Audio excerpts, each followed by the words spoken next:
So our next patient is Kira. She's 25 years old and she presents to us in primary care with a history of blurred vision and tension headaches, especially when staring at a computer for prolonged periods of times.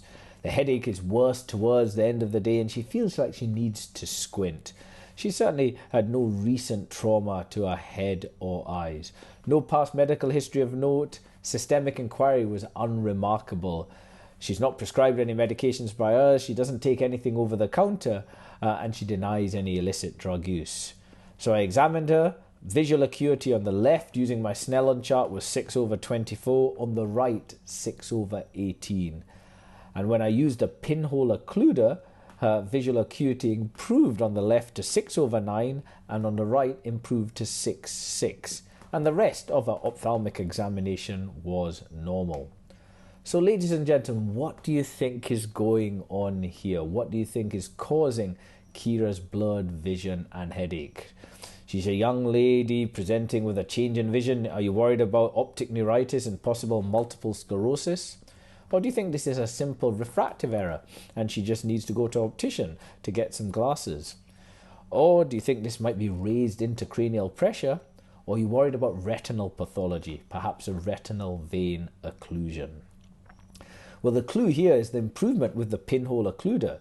So what a pinhole occluder does is remove scattered light so that light entering the eye is focused through the center of the lens directly onto the retina.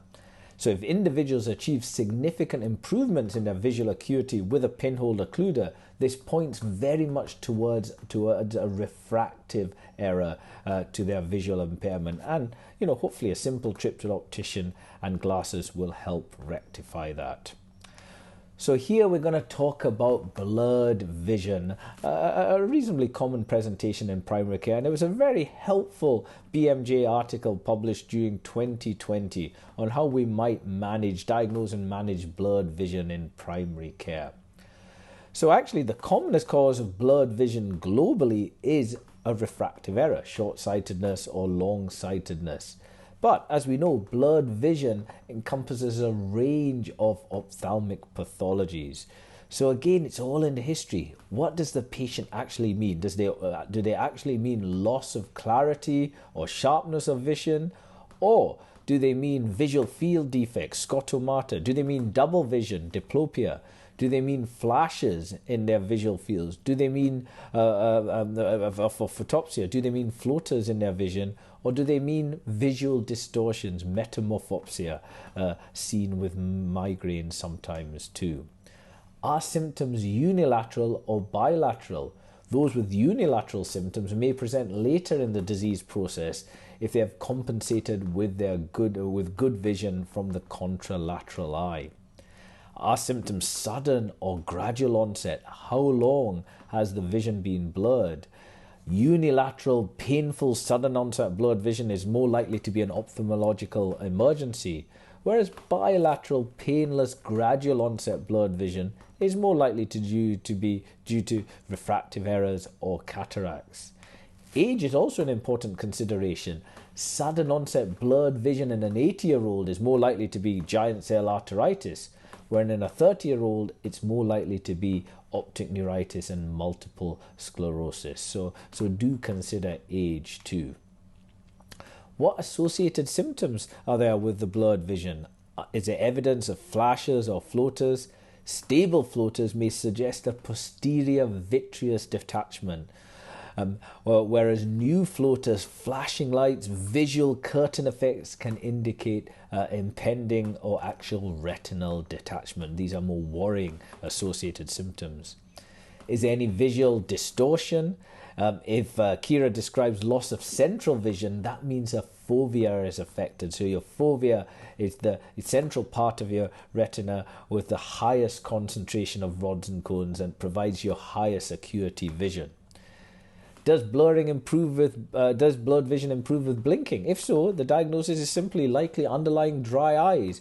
Because the eyes are dry, tear ducts are working overdrive to moisturize the eye, and simply blinking will improve blurred vision. Is there an associated headache, unilateral or bilateral, scalp tenderness or jaw claudication? This suggests possible giant cell arteritis. And also ask about risk factors for diabetes or hypertension. And indeed, anyone presenting with blurred vision, do consider checking both blood pressure and an HbA1c because of the high prevalence of visual issues in both people living with diabetes and hypertension, with the potential for diabetic retinopathy and hypertensive retinopathy. What else should I do on examination? Well, look at the external appearance of the eye. Is there any evidence of infection, a periorbital cellulitis, any orbital involvement itself, or proptosis, protrusion of the globe? Look at the conjunctiva. Is there redness or injection of the conjunctiva? If it's circumferential injection, that's possible uveitis. If it's more diffuse, that suggests more conjunctivitis. And if it's more sectorial regional, that suggests episcleritis. But the eye globe is also tender, that might actually suggest scleritis. So do look at the conjunctiva as well. And assess visual acuity as we did for Kira. Use a 3-meter standard Snellen chart with spectacles on if used for long distance viewing. As I mentioned already, consider using a pinhole occluder as well. But we must remember 6/6 vision does not exclude all serious pathology.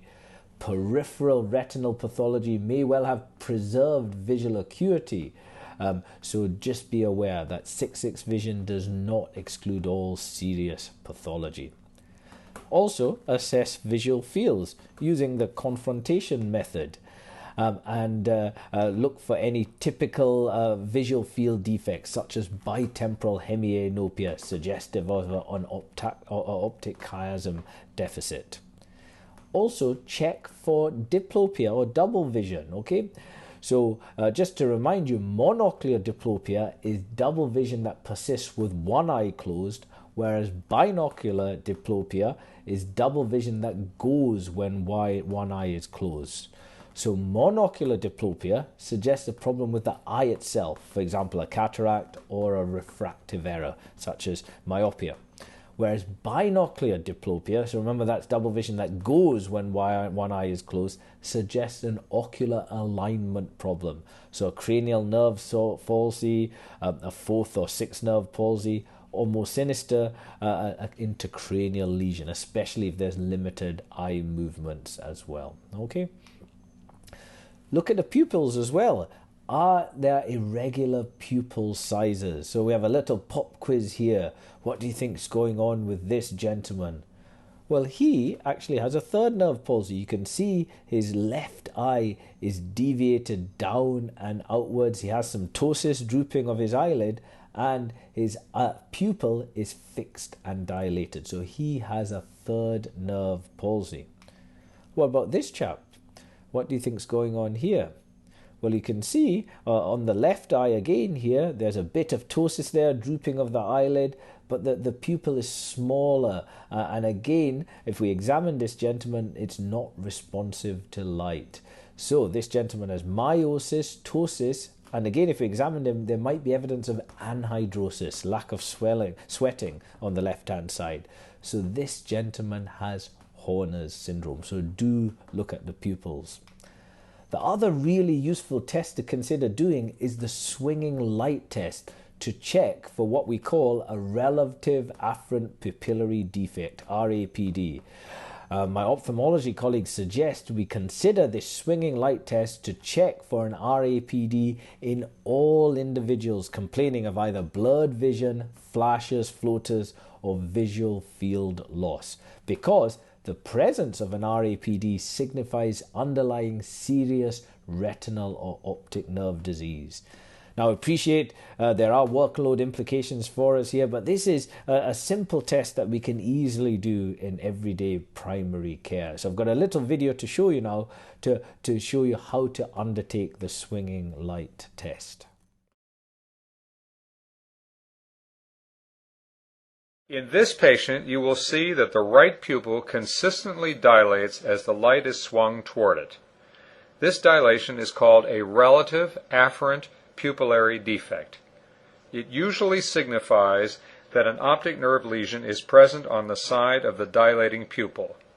This test is the most sensitive and the only objective way to demonstrate a unilateral optic nerve lesion or bilateral but asymmetric optic nerve lesions. And then finally, fundoscopy.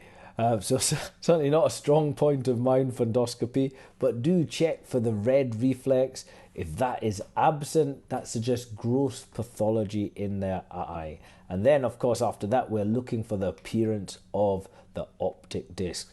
So if we see an optic disc like this is not good news. There's blurring of the margins here. There's nipping of that vessel. So this is papilledema. This is a diagnosis we do not want to miss, suggestive of increased intracranial pressure. And also consider fluorescein staining to assess the corneal epithelium to look for corneal ulcers. So remove any contact lenses, and any area of corneal epithelial damage will appear bright green under cobalt blue light. And any prominent staining with white corneal opacification could actually indicate a corneal ulcer, which requires urgent ophthalmological referral, as with this picture here. So I'm going to finish off with just a few eye pop quizzes and a number of common diagnoses we might come across in primary care. So this is a 68-year-old gentleman, sudden onset redness of the left eye, first noticed on waking, some mild discomfort but no discharge from either eye, no history of trauma or foreign body. His vision is normal and he's systemically well. BP 152/96, visual acuity, pupillary responses are normal, fluorescein staining negative. So what does he have? He has a non-traumatic subconjunctival hemorrhage. Management, usually conservative, some artificial tears occasionally if uncomfortable, but usually resolves within a couple of weeks.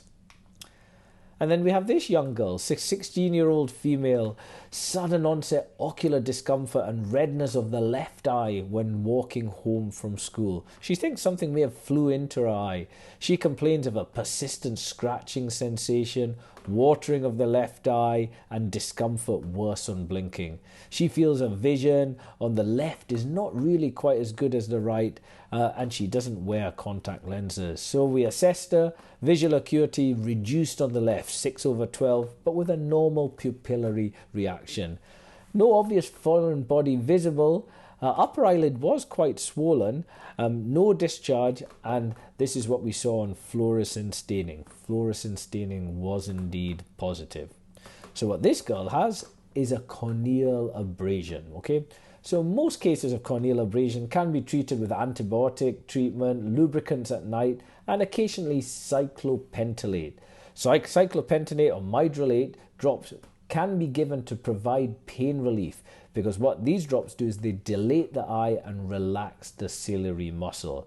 However, patients should be advised that this will cause blurred vision for at least 12 hours, so they shouldn't drive or operate heavy machinery. And importantly, steroid drops are contraindicated in patients with corneal abrasions as they can impair healing. And what about this 42-year-old man? A 4 to 5 day history of redness affecting both eyes, initially starting on the left. Associated discomfort and sensation of having a foreign body in his eye. No visual changes, no itching, but quite a purulent discharge in the last few days. His cornea is clear, fluorescent staining is negative, visual acuity, pupillary responses are normal. What does he have? He has acute bacterial conjunctivitis. This can be managed conservatively, occasionally might need antibiotic drops. We should consider swabbing it if that person in question is a neonate, if they're immunocompromised, if they wear contact lenses, or if they have a history of recurrent conjunctivitis, to exclude any unusual or potentially serious organisms. And this 48-year-old man, he has a background of rheumatoid arthritis, and he presents with left eye redness and pain.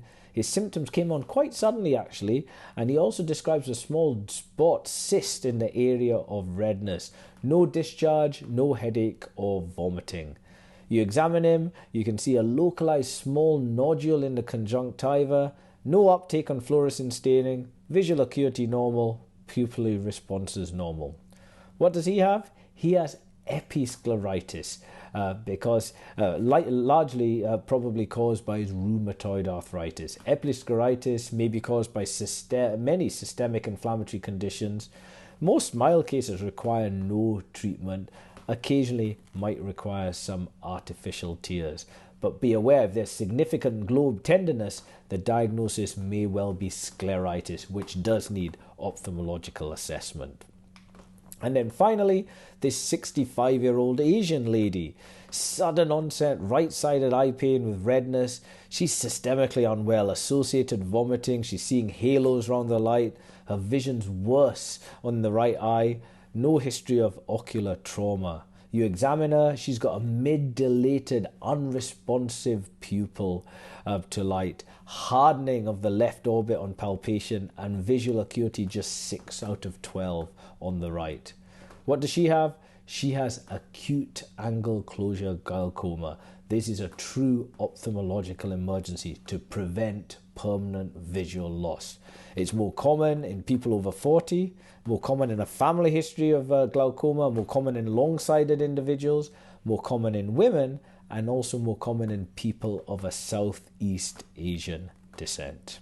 So just a few pop quizzes there of some diagnoses, ophthalmological diagnoses we might see in primary care. So to finish up this section, a couple of really useful patient and HCP resources. The Moorfields Eye Hospital is a centre of excellence for eye care in the UK, and they've got a great range of resources for patients and for us as HCPs. They've got some great patient leaflets, which I routinely signpost to, and they've got some great information leaflets and guidance for us as HCPs, including a very helpful GP handbook on common eye problems. So do have a look at that in your own time.